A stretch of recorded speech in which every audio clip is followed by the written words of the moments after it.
सध्या सोशल मीडियावर झापूक झुपूक या चित्रपटाची सगळीकडे चर्चा चालू आहे. रील स्टार व बिग बॉस मराठीच्या 5व्या पर्वाचा विजेता सूरज चव्हाण झापूक झुपूक या चित्रपटामधून सिने विश्वात पदार्पण केलं आहे.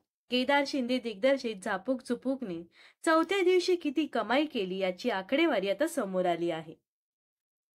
सूरज चव्हाणच्या या चित्रपटाबद्दल टीजर व ट्रेलर नंतर लोकांमध्ये जेवढी क्रेज पाहायला मिळाली होती तेवढी चित्रपट प्रदर्शित झाल्यानंतर दिसली नाही. परिणामी झापूक झुपूक फार चांगली कमाई करू शकला नाही. सलग 4 दिवस या चित्रपटाने लाखोंची कमाई केली. झापूक झुपूकचं 4 दिवसाचं कलेक्शन किती झालं हे या व्हिडिओमधून जाणून घेऊयात.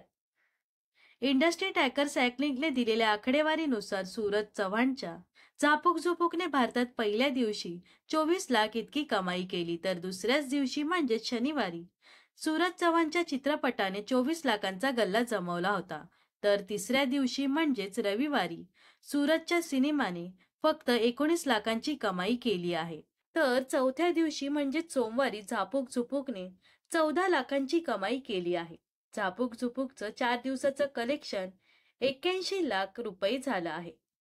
केदार शिंदे दिग्दर्शित आणि जिओ स्टुडिओ प्रस्तुत झापूक झुपूक हा चित्रपट आज मंगळवारी म्हणजेच 29 एप्रिल रोजी प्रेक्षकांना फक्त 99 रुपयात थिएटरमध्ये पाहता येणार आहे. तर झापूक झुपूक या चित्रपटाबद्दल तुम्हाला काय वाटतं हे नक्कीच कमेंट्समध्ये सांगा व अशाच मनोरंजन विश्वातील ताज्या घडामोडी जाणून घेण्यासाठी नक्कीच आपल्या चॅनलला सबस्क्राईब आणि फॉलो करायला विसरू नका.